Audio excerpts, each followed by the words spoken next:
Hi,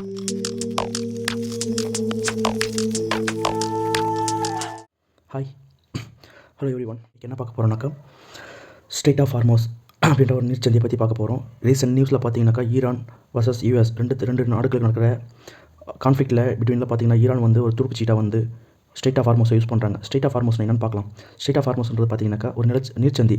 அதில் நீர்ச்சந்தி like ஸ்ட்ரெயிட்னாக்கா ரெண்டு பெரிய நீர்ப்பரப்புகளை இணைக்கக்கூடிய குறுகலான ஒரு பாதை தான் ஸ்ட்ரெயிட்னுவாங்க. லைக் இது நீர்ச்சந்திக்கு யூஸ் பண்ணலாம், நிலச்சந்திக்கு யூஸ் பண்ணலாம். நீர்ச்சந்தியை வந்து இஸ்துமஸ்ன்னு சொல்லுவாங்க. இது எங்கே இருக்குன்னா, உதாரணம் நிலச்சந்திக்கு உதாரணம் பார்த்தீங்கன்னாக்கா பனாமா ஸ்ட்ரெயிட்னு சொல்லுவாங்க. வட அமெரிக்காவையும் தென் அமெரிக்காவையும் பிரிக்கக்கூடிய ஒரு குறுகலான ஒரு நிலப்பாதையை அதை வந்து பார்த்தீங்கன்னாக்கா இஸ்துமஸ்ன்னு சொல்லுவாங்க. அதே மாதிரி நீர்ச்சந்தின்னு சொல்லலாம், அதாவது ஸ்ட்ரெயிட்னுவாங்க. அதை பார்த்தீங்கன்னாக்கா ரெண்டு பெரிய நீர்ப்பரப்புகளை இணைக்கக்கூடிய ஒரு சின்ன ஒரு காரிடார், ஒரு நடைபாதைன்ற மாதிரி ஒரு போக்குவரத்து நடத்தக்கூடிய ஒரு சின்ன ஒரு குறுகலான பாதை தான் வந்து ஸ்ட்ரெயிட்னு சொல்லலாம். அது எங்கே இருக்குன்னு பார்த்தீங்கன்னாக்கா நார்த் சைடு வந்து ஈரானுக்கு பக்கத்தில் ஒரு பவுண்டரிஸ் பார்த்தா நார்த் சைடு வந்து ஈரானும், சவுத் சைடு பார்த்தீங்கன்னாக்கா ஓமன், குவைத் அது மாதிரி நாடுகளில் வந்து லேண்ட் பவுண்டரி வச்சுட்டு இருக்குது. ஈரான் வந்து இதை வந்து அடிக்கடிக்கு வந்து வெப்பனைஸ் பண்ணுறாங்க. என்ன ரீசன் பார்த்தோன்னாக்கா, ஈரானுக்கு பார்த்தீங்கன்னா யுஎஸ் இஸ்ரேல் எப்போல்லாம் வந்து சாங்ஷனை விதிக்கிறாங்களோ அப்போல்லாம் பார்த்தீங்கன்னாக்கா ஈரான் வந்து அவங்களை எதிர்ப்பு தெரிவிக்கும்படியாக அவங்க ரூட்டில் அவங்க லேண்ட் பார்டரை வந்து கிராஸ் பண்ணுற மாதிரி இருக்குது. அது அந்த ஸ்ட்ரெய்ட் ஆஃப் ஹார்மோஸ்ன்ற வந்து ஒரு குறுகலான நீர்ச்சந்தி, அது வந்து அவங்க நாட்டை ஒட்டி இருக்குது. அந்த நாட்டை வந்து பிளாக் பண்ணிவிட்டு அவங்களை எதிர்ப்பு தெரிவிக்கிறாங்க.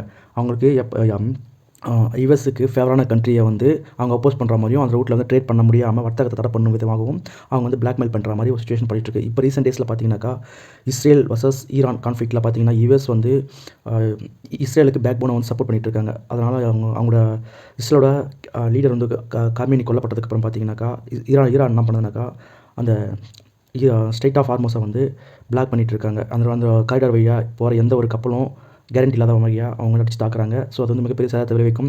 இப்போ இருக்கிற இந்தியாவில் நடக்கிற பெட்ரோல், எல்என்ஜி, எல்பிஜி இந்த மாதிரியான விஷயங்கள்லாம் தட்டுப்பாடாகிட்டு இருக்குது. என்ன ரீசன் பார்த்தீங்கன்னாக்கா, நம்ம இந்தியா பார்த்தீங்கன்னாக்கா ஸ்ட்ரெய்ட் ஆஃப் ஹார்மோஸ்ன்ற வழியாக பார்த்தீங்கன்னா around 20% global crude oil trade நடந்துட்டு இருக்குது.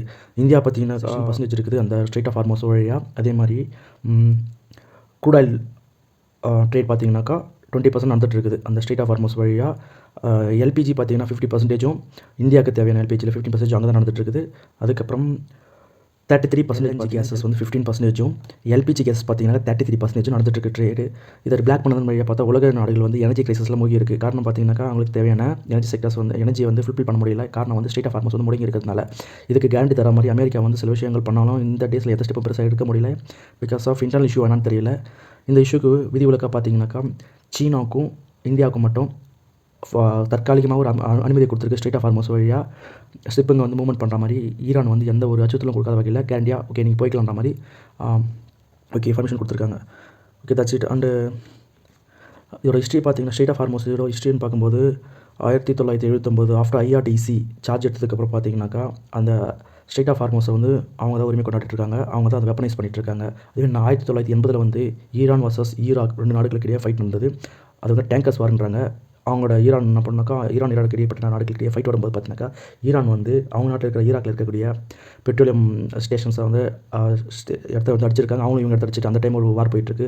2000 பார்த்தீங்கன்னாக்கா 2000 பார்த்தீங்கன்னாக்கா யுஎஸ் சாங்ஷன் வச்சிருக்கு இப்போ ஈரானுக்கு எதிராக. என்ன ரீசன் பார்த்தீங்கன்னாக்கா இந்த நியூக்ளியர் டீல் பண்ண மாட்டேன் வெளியே போனதுக்கப்புறம் பார்த்தீங்கன்னா அமெரிக்கா வந்து ஈரான் மேலே சாங்ஷன் விதிக்க போகிறப்போ அப்பயும் ஒரு பிளாக் பண்ணியிருக்காங்க. ஸ்ட்ரெய்ட் ஆஃப் ஹார்மோஸை வந்து ஈரான் வந்து பிளாக் பண்ணியிருக்காங்க. இப்போ ரீசெண்ட் டேஸில் பார்த்தா 1926 இந்த கான்ஃப்ளிக்ட்லையும் பிளாக் பண்ணியிருக்காங்க. Okay, இதுக்கப்புறம் ஏதாவது தெரிஞ்சுக்கணும், just subscribe our channels. Stay with in V3 channels. Until stay with me. Bye.